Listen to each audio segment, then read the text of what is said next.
Hi, welcome to our channel. ఈరోజు third revision class 5th class నుంచి తీసుకోవడం జరుగుతుంది. ఇంతకుముందు 2 వీడియోస్ చేశానండి. 5th క్లాస్ నుంచి 1 to 12th లెసన్ చేయడం జరిగింది. ఎవరైనా చూడని వాళ్ళు ఉంటే డిస్క్రిప్షన్లో లింక్ ఇవ్వడం జరుగుతుంది, చూడండి. నెక్స్ట్ 13th లెసన్ వచ్చేసి శక్తి. ఈ శక్తి మన దేశంలో సౌరశక్తిని ఎక్కువగా ఉపయోగించే రాష్ట్రం గుజరాత్. ఇక్కడ పట్టిక ఇవ్వడం జరిగింది. తరిగిపోయే శక్తి వనరులు, అలాగే తరిగిపోని శక్తి వనరులు. ఇక్కడ తరిగిపోయే శక్తి వనరులకు ఉదాహరణలు వచ్చేసి పెట్రోల్, డీజిల్, కిరోసిన్, బొగ్గులు తరిగిపోయే శక్తి వనరులకు ఉదాహరణలు. అలాగే తరిగిపోని శక్తి వనరులు వచ్చేసి సౌరశక్తి, గాలి శక్తి, నీటి శక్తి తరిగిపోని శక్తి వనరులకు ఉదాహరణలు. నెక్స్ట్ ఇక్కడ సెకండ్ పాయింట్, తరిగిపోయే శక్తి వనరులకు. ఈ తరిగిపోయే శక్తి వనరులకు ఖర్చు ఎక్కువ, ఇవి కాలుష్య కారకాలు. నెక్స్ట్ ఇవి ఎక్కువ కాలం లభించవు, వీటికి బదులుగా వేరే శక్తులను తయారు చేసుకోవడం అవసరం. ఇక్కడ తరిగిపోని శక్తి వనరులు వచ్చేసి ఇవి తక్కువ ఖర్చుతో కూడుకున్నవి, ఇవి కాలుష్య రాహిత్యాలు, ఇవి ఎప్పటికీ లభిస్తాయి, ఇవి ఇతర శక్తుల తయారీ కన్నా వీటిని సక్రమ పద్ధతిలో అధికంగా వాడుకోవడం అవసరం. నెక్స్ట్ పాయింట్, గాలిమరల ద్వారా తయారయ్యే విద్యుత్తును పవన విద్యుత్ అంటారు. తెలంగాణలో నల్గొండ జిల్లాలో ఉన్న నాగార్జున సాగర్ ప్రాజెక్టు అండ్ ఆంధ్రప్రదేశ్లోని కర్నూలు జిల్లాలో ఉన్న శ్రీశైలం ప్రాజెక్టు నీటిని ఉపయోగించి జల విద్యుత్ను తయారు చేస్తున్నారు. ఇవి 13th లెసన్లో ఉన్న ఇంపార్టెంట్ పాయింట్స్. నెక్స్ట్ లెసన్ వచ్చేసి మన దేశం, ప్రపంచము. ఇక్కడ ఫస్ట్ పాయింట్, భారతదేశంలో 28 రాష్ట్రాలు మరియు 8 కేంద్రపాలిత ప్రాంతాలు ఉన్నాయి. నెక్స్ట్, భారతదేశం వైశాల్యం పరంగా ప్రపంచంలో 7వ స్థానంలో ఉంది. ఫస్ట్ వచ్చేసి Russia, second Canada, third China, fourth America, fifth Brazil, 6th Australia, 7th one వచ్చేసి భారత్.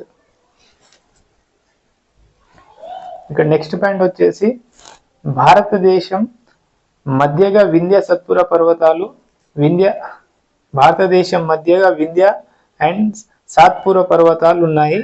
అపారమైన జ్ఞాన సంపదకు నిలయమైన వేదాలు, ఉపనిషత్తులు, ఇతిహాసాలు పుట్టినిల్లు మన భారతదేశము. నెక్స్ట్ పాయింట్, రాజ్యాంగం గుర్తించిన భాషలు 1652. ఇక్కడ అధికార భాషలు వచ్చేసి 22 భాషలు ఉన్నాయి. ఇక్కడ భారతదేశం నైసర్గిక మండలాలు. ఇక్కడ మన దేశంలో భౌగోళికంగా 6 మండలాలు ఉన్నాయి. అవి వచ్చేసి తూర్పు భారతదేశం. ఇక్కడ తూర్పు భారతదేశంలో వచ్చేసి బీహార్, జార్ఖండ్, ఒడిశా మరియు పశ్చిమ బెంగాల్. పశ్చిమ భారతదేశంలో వచ్చేసి గుజరాత్, గోవా, మహారాష్ట్ర, రాజస్థాన్. ఉత్తర భారతదేశంలో వచ్చేసి జమ్మూ కాశ్మీర్, హిమాచల్ ప్రదేశ్, ఉత్తరాంచల్, ఉత్తరప్రదేశ్, హర్యానా అండ్ న్యూఢిల్లీ. అదేవిధంగా దక్షిణ భారతదేశంలో వచ్చేసి తెలంగాణ, ఆంధ్రప్రదేశ్, తమిళనాడు, కర్ణాటక మరియు కేరళ. అదే ఈశాన్య రాష్ట్రాలు వచ్చేసి అరుణాచల్ ప్రదేశ్, అస్సాం, మేఘాలయ, త్రిపుర, మిజోరం, మణిపూర్, నాగాలాండ్ అండ్ సిక్కిం. అదేవిధంగా మధ్య భారతదేశం వచ్చేసి మధ్యప్రదేశ్ అండ్ ఛత్తీస్గఢ్. ఇక్కడ నెక్స్ట్ పాయింట్ వచ్చేసి ఈ విశాల ప్రపంచ భూభాగాన్ని 7 ఖండాలుగా విభజించాం.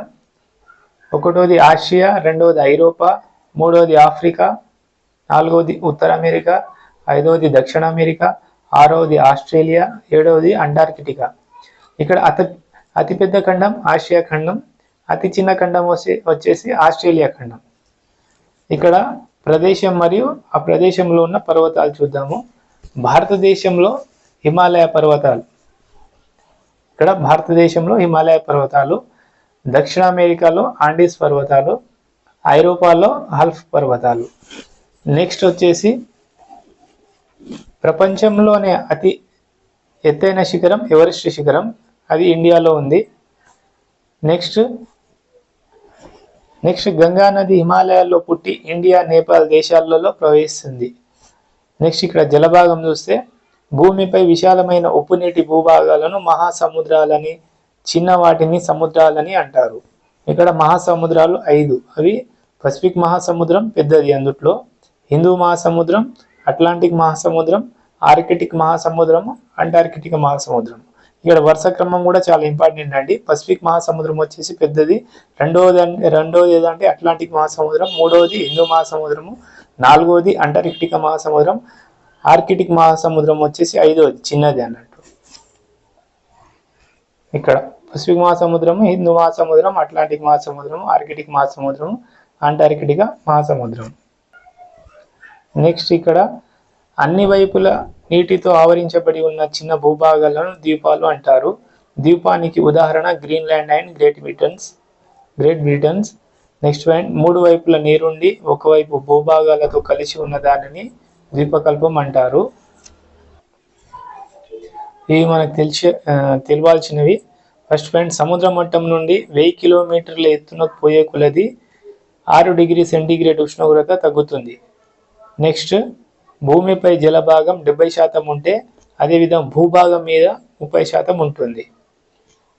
నెక్స్ట్ ఇక్కడ నీటి చక్రం చూసుకుంటే సముద్ర జలాలతో అత్యధికంగా సోడియం క్లోరైడ్ ఉంటుంది. సముద్ర జలాల్లో అత్యధికంగా సోడియం క్లోరైడ్ ఉంటుంది. నెక్స్ట్ పాయింట్ వచ్చేసి సముద్రపు జలంలో సుమారు 96% నీరు ఉంటే మిగిలిన 4% నవడాలు ఉంటాయి. ఇతర కరగని ఘన పదార్థాలు కూడా ఉంటాయి. నదులలోని నీటి కన్నా సముద్రపు నీరు ఎక్కువ సాంద్రత కలిగి ఉంటుంది. ఇది 14th లెసన్ కంప్లీట్ అయిందండి, ఇంపార్టెంట్ పాయింట్స్ తోటి. ఇప్పుడు 15th లెసన్ వచ్చేసి మన రాజ్యాంగం. అందులో ఫస్ట్ పాయింట్ వచ్చేసి బ్రిటిష్ వలస పాలన నుండి మనకు స్వతంత్రం వచ్చిన తర్వాత డాక్టర్ బాబు రాజేంద్ర ప్రసాద్ అధ్యక్షతలో భారత రాజ్యాంగం రూపొందించబడింది. Next point, doctor Babu Rajendra Prasad మన దేశానికి మొదటి రాష్ట్రపతి. నెక్స్ట్ పాయింట్, రాజ్యాంగ రచన కమిటీకి చైర్మన్గా డాక్టర్ భీమ్రావ్ బాబాసాహెబ్ అంబేద్కర్ను నియమించారు. నెక్స్ట్ పాయింట్ వచ్చేసి ఇది 1950 జనవరి 26వ తేదీ నుండి అమల్లోకి వచ్చింది. అది ఆమోదించిన తేదీ వచ్చేసి 1949 నవంబర్ 26లో ఆమోదించారు. అమల్లోకి ఎప్పుడు వచ్చిందంటే 1950 జనవరి 26 తేదీన అమల్లోకి వచ్చింది. దీన్ని మనం గణతంత్ర దినోత్సవంగా లేదా రిపబ్లిక్ డే జనవరి 26ను జరుపుకుంటాము. నెక్స్ట్ పాయింట్, మనది ప్రపంచంలోనే అతిపెద్ద లిఖిత రాజ్యాంగము. నెక్స్ట్, బ్రిటన్ లాంటి కొన్ని దేశాలకు లిఖిత రాజ్యాంగం లేదు. ఎగ్జాంపుల్ బ్రిటన్ అంటే ఇంగ్లాండ్, అక్కడ బ్రిటన్ లాంటి కొన్ని దేశాలకు లిఖిత రాజ్యాంగం లేదు. నెక్స్ట్ ఇక్కడ భారత రాజ్యాంగం గురించి చూసుకుంటే ఇక్కడ అధ్యక్షులు వచ్చేసి డాక్టర్ బిఆర్ అంబేద్కర్ గారు, మరియు ఇక్కడ సభ్యులు వచ్చేసి అందులో రాజ్యాంగ రచనా కమిటీ సభ్యుల్లో గోపాలకృష్ణ అయ్యంగార్, రెండవది వచ్చేసి అల్లాడి కృష్ణస్వామి అయ్యర్, మూడవది కేఎం మున్షి, నాలుగవది సయ్యద్ మహమ్మద్ సాదుల్లా, ఐదవది ఎన్ మాధవరావు, ఆరవది వచ్చేసి పిటి కృష్ణమాచార్యులు. నెక్స్ట్ ఇక్కడ భారత రాజ్యాంగం రాయడానికి 2 సంవత్సరాల 11 నెలల 18 రోజులు పట్టింది. అంటే మనం షార్ట్ కట్ 21118 అని గుర్తుపెట్టుకోండి. నెక్స్ట్ పాయింట్, మన రాజ్యాంగం ప్రవేశికతో మొదలవుతుంది. ప్రవేశిక రాజ్యాంగానికి గుండె వంటిది.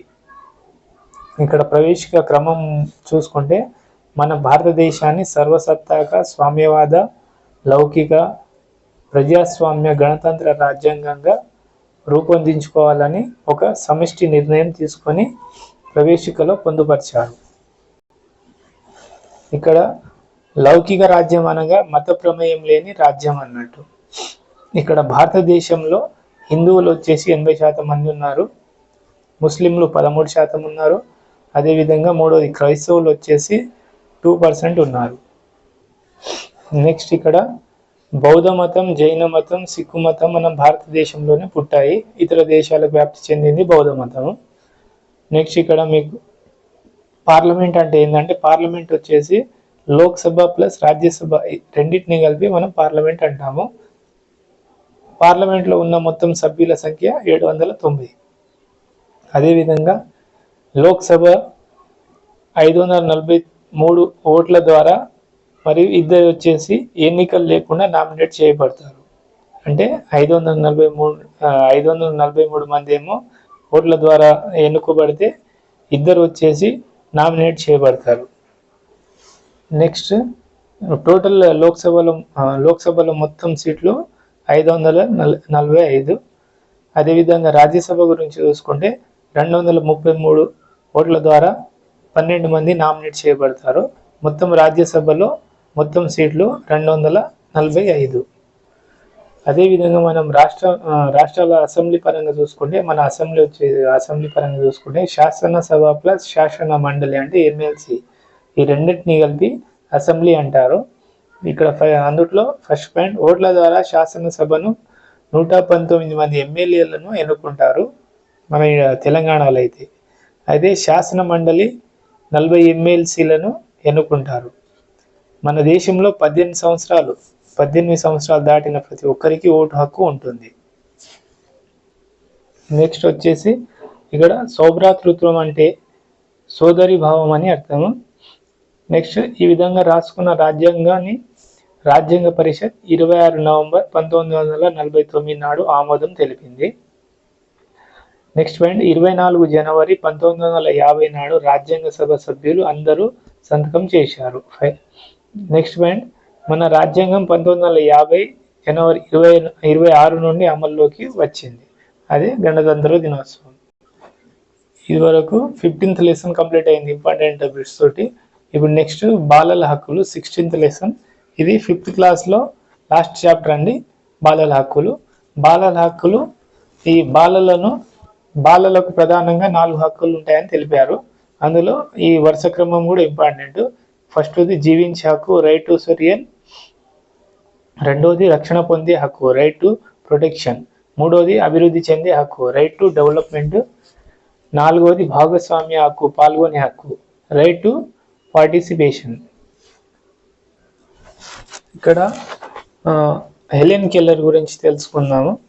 హెలెన్ కెల్లర్ వచ్చేసి ఫస్ట్ పాయింట్ హెలెన్ కెల్లర్ అమెరికాలో జన్మించింది. ఆమెకు 19 నెలల వయసులో విషజ్వరం వచ్చింది. విషజ్వరం వచ్చి కంటి చూపు, నోటి మాటలు, వినికిడి శక్తి కోల్పోయింది. మూడో పాయింట్ వచ్చేసి కెల్లర్ 8 సంవత్సరాల వయసులో బ్రెయిలీ లిపి నేర్చుకుంది. నాలుగో పాయింట్ ఈమె సారా పుటర్ అనే ఉపాధ్యాయుని సాయంతో మాటలు నేర్చుకుంది. ఎవరంటే హెలెన్ కెల్లర్. నెక్స్ట్ ఈమె 33 సంవత్సరాల వయసు నుండి ప్రత్యేక అవసరాల గల వారి గురించి ఉపన్యాసాలు ఇవ్వడం ప్రారంభించింది. హెలెన్ కెల్లర్ 88 సంవత్సరాల వయసులో మరణించింది. ఇక్కడ బాలల పార్లమెంట్ గురించి చూసుకుంటే సుమారు 6 నుండి 18 సంవత్సరాల వయసు ఉన్న 30 మంది బాల బాలికలతో ఏర్పాటు చేసినదే బాలల పార్లమెంటు. నెక్స్ట్ ఇందులో ఆ ఆవాస ప్రాంతంలోని బాలలు సభ్యులుగా ఉంటారు. నెక్స్ట్ ఇందులో ఆ ఆవాస ప్రాంతంలోని బాలలు సభ్యులుగా ఉంటారు. దీని యొక్క అంశాలు విద్య, ఆరోగ్యం, బాలల సమస్యలు, బాలల హక్కుల ఉల్లంఘన. నెక్స్ట్ బాలల పార్లమెంటు ప్రతి వారం సమావేశం ఉంటుంది. ఉదాహరణకు కేరళలో 2722 బాల పార్లమెంట్లు ఉన్నాయి. ఇందులో 6 లక్షల మంది బాలలు సభ్యులుగా ఉన్నారు. నెక్స్ట్ బాలలకు ఉచిత నిర్బంధ విద్యా హక్కు చట్టం 2009. నెక్స్ట్ బాలల హక్కులకు భంగం కలిగించినట్లయితే 180042535525 అనే నంబర్కి ఫోన్ చేసి వివరాలు చెబితే తగిన చర్యలు తీసుకుంటారు. 1800425325 ఈ నంబర్కి కాల్ చేస్తే వాళ్ళ వివరాలు చెప్తే తగిన చర్యలు తీసుకుంటారు. నెక్స్ట్ ఇక్కడ బాలల హక్కుల పరిరక్షణ క్లబ్ వచ్చేసి ఇది ప్రతి నెల సమావేశం అవుతుంది. రెండోది దీని ముఖ్య పని ఇక్కడ బాలల హక్కుల పరిరక్షణ క్లబ్ యొక్క ముఖ్య పని ఏంటంటే బాలల హక్కులను భంగం కలగకుండా చూడటం, మూడోది బాలల అవసరాలు తీర్చడం, చైల్డ్ లైన్ నెంబర్ వచ్చేసి 1098. ఇది చాలా ఇంపార్టెంట్ అండి, ప్రతిసారి చాలా ఎగ్జామ్స్లో అడగడం జరిగింది. చైల్డ్ లైన్ నెంబర్ వచ్చేసి 1098. బాలల లైంగిక వేధింపుల నిరోధన చట్టం 2012 పోక్సో చట్టం అంటారు దీన్ని. పోక్సో అంటే ప్రొటెక్షన్ ఆఫ్ చిల్డ్రన్ సెక్సువల్ అఫెరెన్స్. ఇది కూడా చాలా ఇంపార్టెంట్, గుర్తుపెట్టుకోవాలండి. ఇప్పటి వరకు మనం 5th class EVS total chapters చూడడం జరిగింది. ఇంతకుముందు 2 వీడియోస్ చేశాను, ఎవరైనా చూడని వాళ్ళు ఉంటే డిస్క్రిప్షన్లో లింక్ ఇస్తాను, చూడండి. అలాగే నా యొక్క వీడియోస్ మీకు నచ్చితే లైక్ చేసి సబ్స్క్రైబ్ చేయండి, నచ్చకపోతే డిస్లైక్ చేసి కామెంట్ చేయండి. థ్యాంక్ యూ అండి.